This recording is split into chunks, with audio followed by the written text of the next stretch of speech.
tal, chicos? Bien, como lo mencionamos en clases anteriores y como lo vieron en el documento que subimos de resistencias pull up y pull down, hay manera correcta y hay manera incorrecta de poder realizar los cableados a sus entradas digitales. Como podemos ver aquí en la pizarra, observamos que tenemos un botón pulsador y tenemos unos signos de interrogación que van hacia una entrada. Esto quiere decir que no tenemos una buena certeza acerca de los valores de tensión que van a ingresar por ahí. ¿Por qué? Porque si ustedes observan el circuito, sí tenemos un punto de referencia a tierra, por ejemplo, ¿no? Pero cuando el botón está flotando, es decir, no está cerrado, nosotros no tenemos aquí un punto para establecer esa diferencia de potencial. ¿Cómo se hace? Pues precisamente con una resistencia. Si nosotros no tenemos esa resistencia que pudiera ser en dos configuraciones posibles, pull up o pull down, entonces tendremos una variación cuando este pequeño interruptor esté flotando. De alguna se dice flotando cuando no tenemos una buena referencia. Entonces, ven aquí como este ejemplo tiene aquí algunas oscilaciones de niveles de tensión, es decir, no permanece totalmente estable. Y la configuración que mencionamos, pull up o pull down, dependiendo de su aplicación, pues va a brindar esa estabilidad.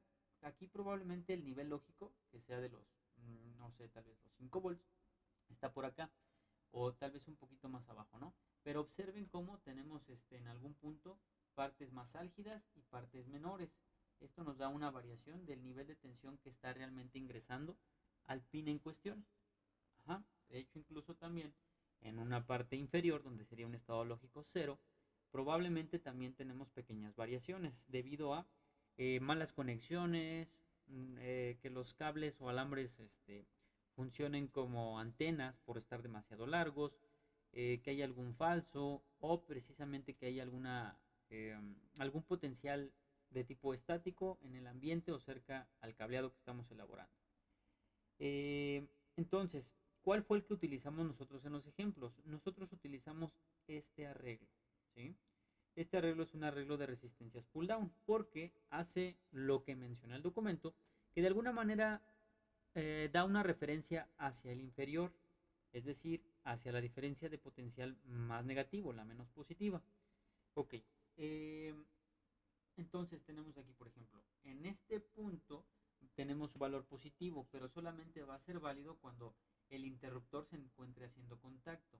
Entonces, cuando nosotros hagamos contacto, sí tendremos ese valor positivo en la parte de aquí. Pero cuando no estamos haciendo contacto, si no tuviéramos esta referencia que estamos mencionando aquí, esta resistencia, nosotros probablemente tendremos un valor flotante. Entonces, ¿qué hay que hacer? Agregamos esta resistencia. Cuando agregamos esta resistencia, nosotros hacemos una comparación, lectura de esa diferencia de potencial y obsérvese cómo tenemos un cero ahí. ¿Por qué?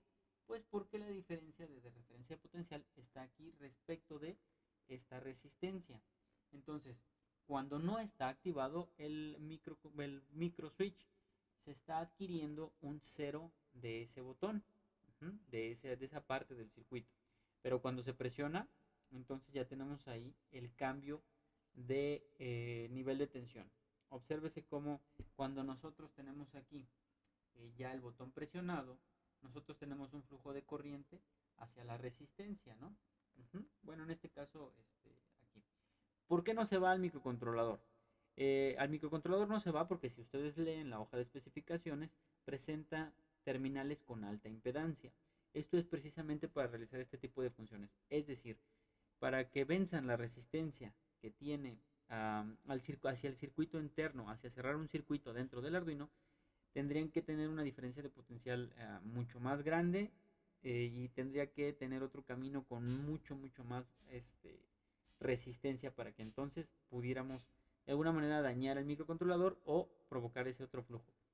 Pero entonces se enuncia aquí que va hacia acá y hay una muy pequeña corriente que incluso podemos calcular con la ley de Ohm. Se disipa esa pequeña corriente, esa pequeña potencia en la resistencia. Pero no es el caso de escribir esa potencia ahora, sino observar lo siguiente. Observen cómo cuando tenemos cerrado el micro, ya tenemos aquí un voltaje estable de 5 volts. Analicen cómo tenemos ahora en este punto una referencia de potencial potencial que vale 5 volts.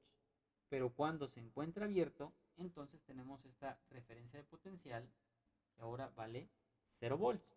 Es así que nosotros conseguimos una cierta estabilidad al transicionar entre estos dos valores mediante una resistencia que en este caso es una resistencia pull down. Con eso evitamos este tipo de ruidos. Aquí hay unos pequeños ruidos que están alternando en esta señal con un micro switch de tipo flotante. Y también procuren hacer cableados ordenados, cuando menos algo parecido a esto para que no tengan tanta inducción, tanto ruido, que no funcionen como antenas. Vean cómo las patitas no están tan separadas, las patitas están ajustadas, los cables no están tan de sobra. ¿Hay posibilidad de hacer mejor circuito que esto? Claro que sí, pero esto sería como que el al menos que pudieran hacer. No se les vaya a ocurrir hacer algo parecido como esto, porque esto está bastante feo, es muy susceptible a fallas por lo que acabamos de comentar. Compren cable, utilicen cable del adecuado, porque si utilizan cable demasiado flojo van a tener falsos contactos, no va a hacer bien contacto, se va a estar moviendo. Pueden tener también alguna inducción precisamente por ese largo y calibre del cable que no es el adecuado. Procuren no tener resistencias así flotando, sino resistencias como estas y cables que verdaderamente ajusten a la protoboard que están utilizando. ¿Sale? Adicional a esto, mmm, tienen esta parte de acá. Cuando nosotros realizamos un cambio de accionamiento en los pines de entrada del microcontrolador, tenemos pulsos, señales, cambios de estado, cambios de valores de tensión. Pero ya en algún futuro veremos, si es que nos alcanza el curso, qué función tiene esta parte. Se llama flanco, flanco de subida y flanco de bajada, que es el pequeño lapso de tiempo en el que se hace la transición, porque no es absolutamente instantáneo, sino que tiene una pequeñísima curva, por así decirle, o flanco, se llaman flanco, de tanto de subida como de bajada. Y esto también sirve para otras consideraciones de programación de varios microcontroladores o de protocolos de comunicación, pero en este caso no tocaremos aún esto. Se ilustra este flanco de subida y flanco de bajada más o menos en la parte de aquí. Esto ya es información extra. Tenemos aquí subida, bajada. Obsérvese cómo en el momento en el que se comenzó a subir se subió el valor de tensión o el estado lógico es la parte de aquí. Sin embargo, el espacio que hay entre el punto que inicia y el punto que alcanza la tensión deseada, pues hay un espacio de tiempo, y en ese espacio de tiempo hay una pendiente, y en esa pendiente le llamamos nosotros flanco de subida. Y lo mismo pasa con la parte de el flanco de bajada, respecto de que nosotros cambiamos el nivel de tensión y alcanzamos el nivel de tensión deseado. Muy bien, chicos, entonces con esto esperemos que hayan quedado claro por qué estamos utilizando esas resistencias que pudieran bien ir a pull up, a tensión de 5 volts, o que bien pudiera ir la resistencia a GND, que serían las resistencias pull down.